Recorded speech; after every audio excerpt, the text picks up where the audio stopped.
สบายดีพ่อแม่พี่น้องและหมู่คู่ที่รักแพงพ่อตู่จิมมี่สิมาแบ่งปันเกี่ยวกับเรื่องภาษีคนที่ว่าอยู่อเมริกาพ่อแม่พี่น้องเป็นอย่างว่ารัฐบาลอเมริการวยเงินมาแต่ใส่พ่อแม่พี่น้องเริ่มแต่อยู่พื้นเมืองแขวงรัฐบาลกลางพ่อแม่พี่น้องคนอยู่อเมริกานะหลายเขาแห้งหลายเสียภาษีแห้งหลายอยู่อเมริกานะขายเครื่องก็ต้องเสียภาษีซื้อเครื่องก็ต้องเสียภาษีเพราะจังซั่นหลายเขาเฮานะเสียภาษีนะบ่ต่ำกว่า 50% บวกเข้ามาลองคิดเบิ่งได้หลายเข้า100,000ถ้าสมมุติว่าบ่มีที่ว่าหักได้ที่ว่า expense ตัวอย่างว่าดอกเบี้ยที่ว่าซื้อบ้านจ่ายผ่อนหรือว่าภาษีจ่ายค่า property tax อันนี้ถ้าบ่มีถ้าสมมุติว่าได้เงินหลายท้ายปีตอนไปเฮ็ด income tax พ่อแม่พี่น้อง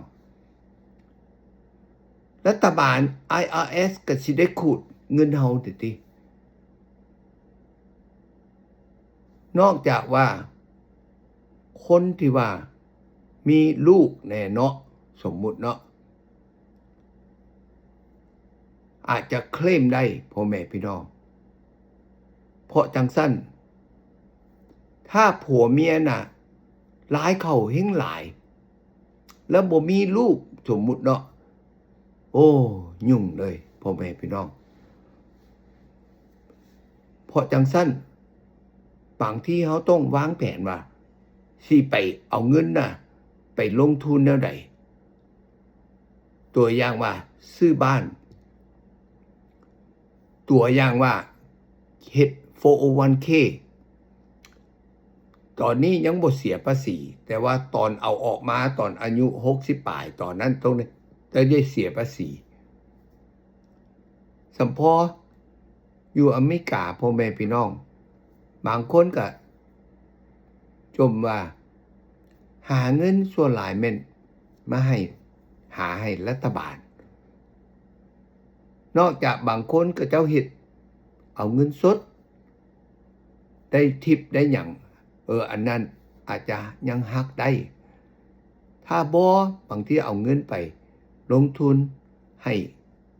ลูกหลานเรียนหนังสือเขาเอิ้น IRA เหมือนนี้เนาะมันมีหลายดอกแต่สุดท้ายเอาออกมาก็ยังต้องได้เสียภาษีพ่อแม่พี่น้องเพราะจังซั่นอันนี้แหละตัวอย่างว่ารัฐบาลอเมริกาเป็นอย่างเงินหลายรวยที่ว่าสามารถไปซอยต่างประเทศหรือว่าเฮ็ดแนวใดเนาะเพราะจังซั่นพ่อแม่พี่น้องหาแฮงหลายสำพอบางคนก็ว่าโอ๊ยบ่ต้องเฮ็ดเวียกหลายบ่ต้องอันนั้นเพราะว่าได้เวลาชั่วโมงหลายเฮ็ดหลายก็ต้องเสียให้รัฐบาลละล่าอันนี้ก็ถึกพ่อแม่พี่น้อง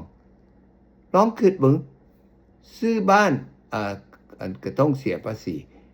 ขายรถก็ต้องเสียภาษีซื้อรถก็ต้องเสียภาษีอันยังก็เสียภาษีหมดอยู่อเมริกานะ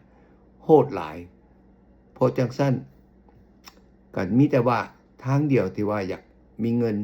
ต้องประหยัดอย่าสู้ไปจ่ายฟุ่มเฟือยเฉพาะอย่าสู้ไปเล่นการพนันคาสิโนบ่นี่เสียทิ่มละล่าเนาะสิมาแบ่งปันความรู้ให้พ่อแม่พี่น้องฟังขอบใจแล้วสุลืมไปติดตาม